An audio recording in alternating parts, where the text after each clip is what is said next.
Persian Gulf മേഖലയിൽ നിന്നും യുദ്ധം ചെങ്കടൽ മേഖലയിലേക്കും കാസ്പിയൻ കടൽ മേഖലയിലേക്കും ഈവൻ മെഡിറ്ററേനിയൻ മേഖലയിൽ ഉള്ള ഈജിപ്തിലേക്കും ഒക്കെ വ്യാപിക്കുന്ന കാഴ്ചയാണ് കാണുന്നത്.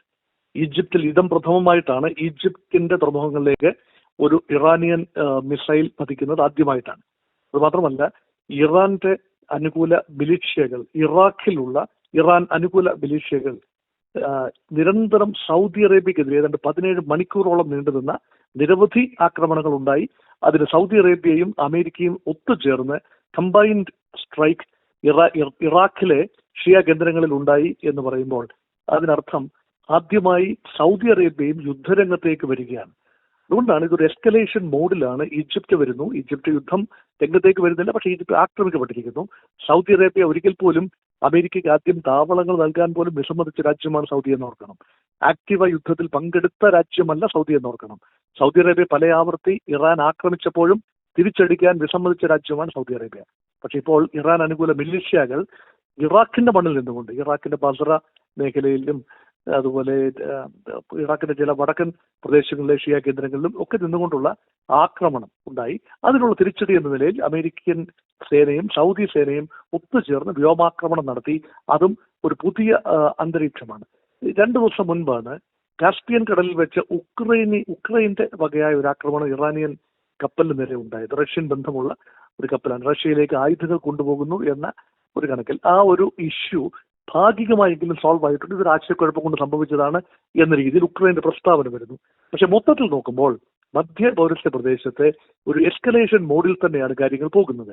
കഴിഞ്ഞ രാത്രിയിൽ ഇറാന്റെ തെക്കൻ നഗരങ്ങൾ, ഏതാണ്ട് എല്ലാ തെക്കൻ പ്രമുഖ നഗരങ്ങളും അമേരിക്കൻ ആക്രമണത്തിന് വിധേയമായിരിക്കുന്നു. അപ്പോൾ ചർച്ചകൾ നടക്കുന്നു എന്ന് പാകിസ്ഥാൻ ക്ലെയിം ചെയ്യുന്നു. ഇസ്ലാമാബാദിൽ ഇപ്പോഴും ചർച്ചകൾ നടക്കുന്നു എന്നതാണ് പാകിസ്ഥാന്റെ ക്ലെയിം. പക്ഷേ അത് സ്ഥിരീകരിക്കാവുന്ന ഇൻഫർമേഷൻ അല്ല. പക്ഷേ അമേരിക്കൻ പ്രസിഡന്റ് പറയുന്നത് ഇപ്പോൾ അത്ര ശുഭോദർക്കമല്ല കാര്യങ്ങൾ എന്ന രീതിയിലാണ്. മാക്സിമം പ്രഷർ പ്രിൻസിപ്പിൾ ഇപ്പോഴും അമേരിക്ക ഇറാന് നേരെ അപ്ലൈ ചെയ്തുകൊണ്ടേ ഇരിക്കുന്നു എന്നതാണ്. IRGCയുടെ ഭാഗത്തു നിന്ന് വരുന്ന പ്രസ്താവനകളും ഒട്ടും ശുഭോദർക്കമായ കാര്യമല്ല.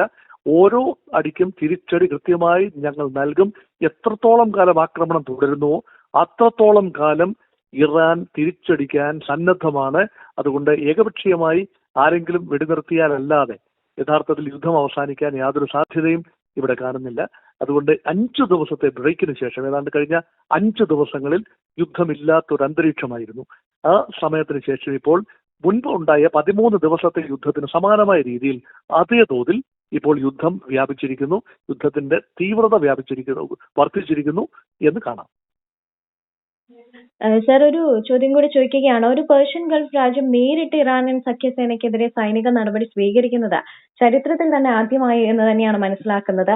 ഈ ഒരു കാര്യം അത് എങ്ങനെയാണ് അതുമായി ബന്ധപ്പെട്ട് പ്രതികരിക്കുന്നത്?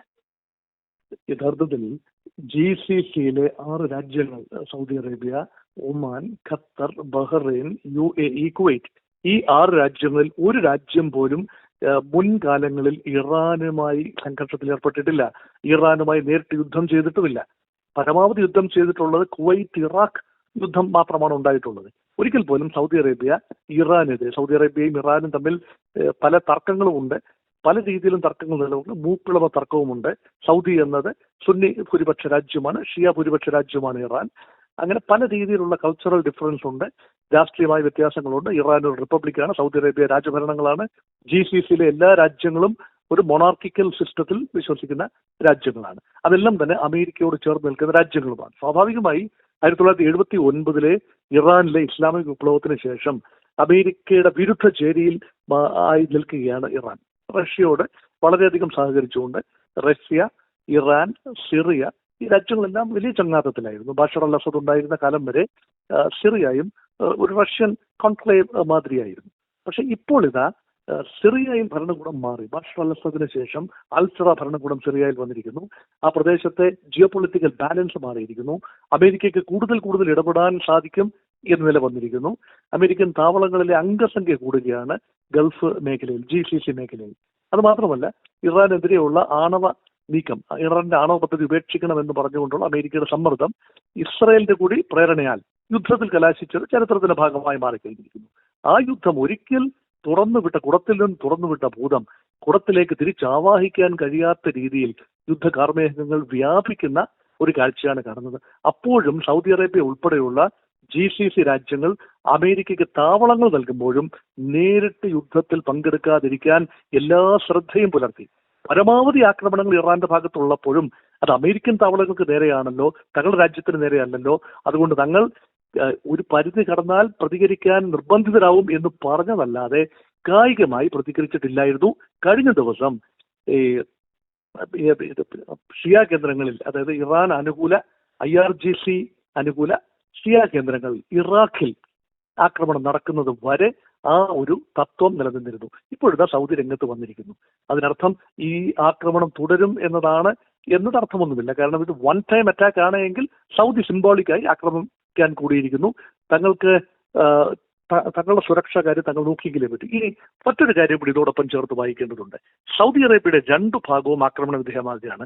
തെക്ക് പടിഞ്ഞാറ് ഭാഗത്ത് ഹൂതികൾ സൗദിക്ക് നേരെ നാവിക ഉപരോധം പ്രഖ്യാപിച്ചുകൊണ്ട് സൗദിയുടെ ചെങ്കടൽ തുറമുഖങ്ങൾക്ക് നേരെ ആക്രമണം കടുപ്പിച്ചിരിക്കുന്നു. അത് മാത്രമല്ല, ആരാംകോയുടെ എണ്ണ ശുദ്ധീകരണ ശാലകൾക്കും എണ്ണ സംഭരണ കേന്ദ്രങ്ങൾക്കുമെതിരെ ഹൂതികളുടെ ഭാഗത്തു നിന്ന് ആക്രമണമുണ്ടായി. അപ്പോൾ തെക്കും പടിഞ്ഞാറുമുള്ള ഭാഗം സൗദിയുടെ ചെങ്കടൽ മേഖല ഭാഗികമായെങ്കിലും ബ്ലോക്ക്ഡ് ആയിട്ടുണ്ട്.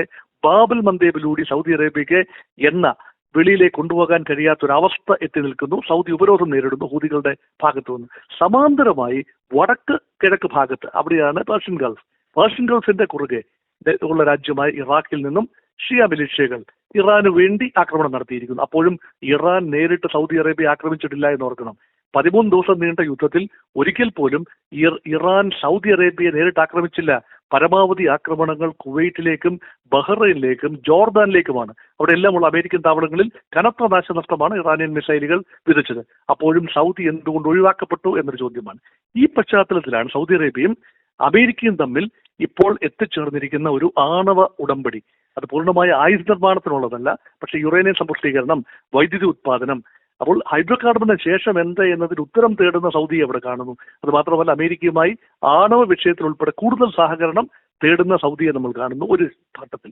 പിന്നെ സൗദിയും പാകിസ്ഥാനും തമ്മിലുള്ള ഒരു കരാർ ഇപ്പോൾ നിലവിലുണ്ട്. 2025 ഒപ്പിട്ട സൗദി പാകിസ്ഥാൻ കരാർ അനുസരിച്ച് സൗദി അറേബ്യയോ പാകിസ്ഥാനോ ഏതെങ്കിലും ബാഹ്യശക്തികളാൽ ആക്രമിക്കപ്പെട്ടു എങ്കിൽ പരസ്പരം സഹായിക്കാൻ നിർബന്ധിതരാകുന്ന സൈനിക സേവനം ഉൾപ്പെടെ നൽകാൻ വ്യവസ്ഥ ചെയ്യുന്ന കരാറാണുള്ളത്. അതനുസരിച്ച് ഹൂതികൾ സൗദിയെ ആക്രമിച്ചാലും ഷിയ മിലിഷ്യകൾ സൗദി ആക്രമിച്ചാലും പാകിസ്ഥാൻ രംഗത്ത് എത്തേണ്ടതാണ്. അത് വലിയൊരു വൈതരണി തന്നെയാണ്. കാരണം പാകിസ്ഥാൻ ഇപ്പോൾ മധ്യസ്ഥത വഹിക്കുന്ന രാജ്യമാണ്. ഇറാൻ അമേരിക്ക വിഷയത്തിൽ മധ്യസ്ഥത വഹിക്കുന്ന രാജ്യം എന്ന നിലയിൽ പാകിസ്ഥാന് അവരുടേതായ പരിമിതികളുണ്ട് എന്ന് ഓർക്കണം. അതുകൊണ്ട് ഒരു കാര്യം ഉറപ്പാണ്, GCC മേഖലയിലെ സൗദി അറേബ്യ എന്ന രാജ്യം മാറി ചിന്തിക്കുന്നു. ഒരുപക്ഷെ ഭാവിയിൽ അമേരിക്കൻ സേനാ താവളങ്ങളുടെ തോത് കുറച്ചുകൊണ്ടുവരികയും തങ്ങൾക്ക് സ്വന്തമായി ഡിഫെൻഡ് ചെയ്ത് നിൽക്കാൻ കഴിയുകയും ചെയ്യാം എന്ന ഒരു ഓപ്ഷൻ സൗദിയുടെ മുമ്പിലുണ്ട്. അതുമാത്രമല്ല, ചൈനയുമായി ഏറെ അടുക്കാൻ ശ്രമിക്കുന്ന സൗദിയെയും കാണുന്നു. കാരണം ചൈനയുടെ മധ്യസ്ഥതയിലാണ് ഏറെക്കാലമായിട്ടുണ്ടായിരുന്ന ഇറാൻ സൗദി വിഷയം 2023 ചർച്ച ചെയ്ത് ഭാഗികമായി പരിഹരിച്ചതും ഒരു കരാർ ഒപ്പിട്ടതും. അതുകൊണ്ട് ചൈനയുമായി നന്നായി സഹകരിക്കുന്ന രാജ്യം തന്നെയാണ് ഗൾഫ് പ്രദേശത്തെ സൗദി അറേബ്യ. അതുകൊണ്ട് ഭാവിയിൽ എങ്ങനെയായിരിക്കും ചൈന സൗദി ബന്ധങ്ങൾ എന്നറിയില്ല. അത് മാത്രമല്ല, സൗദി അറേബ്യ 2 കിഴക്കിലേക്കും ആക്സസ് ഉള്ള രാജ്യമാണ്. അതായത് ബാബൽ മന്ദേബ് വഴി പുറംകടലിലേക്കും, അതായത് ചെങ്കടലിൽ നിന്നും പുറത്തേക്കും, പേർഷ്യൻ ഗൾഫിൽ നിന്നും ഹോർമൂസ് വഴി പുറത്തേക്കും എണ്ണ കൊണ്ടുപോകാവുന്ന ഏക രാജ്യം സൗദി അറേബ്യയാണ്. ഈ 2 കടലിടുക്കുകളും ഭാഗികമായി ബ്ലോക്ക്ഡ് ആകുന്ന സ്ഥിതിക്ക് സൗദി അറേബ്യയുടെ എണ്ണ വ്യാപാരം വലിയ തോതിൽ സമ്മർദ്ദം അനുഭവിക്കുന്നു. അതുകൊണ്ട് മുഹമ്മദ് ബിൻ സൽമാൻ രാജാവ് ഏത് രീതിയിലാണ് ഭാവി നീക്കങ്ങൾ ചുക്കാൻ പിടിക്കുന്നത് എന്ന് ഇനി നമ്മൾ കാത്തിരുന്ന് കാണേണ്ടതുമാണ്. ഏറ്റവും പുതിയ വാർത്തകളും വിശേഷങ്ങളും വിരൽ തുമ്പിലറിയാൻ സീ മലയാളം ന്യൂസ് എല്ലാ ഡിജിറ്റൽ പ്ലാറ്റ്ഫോമുകളിലും ലഭ്യം.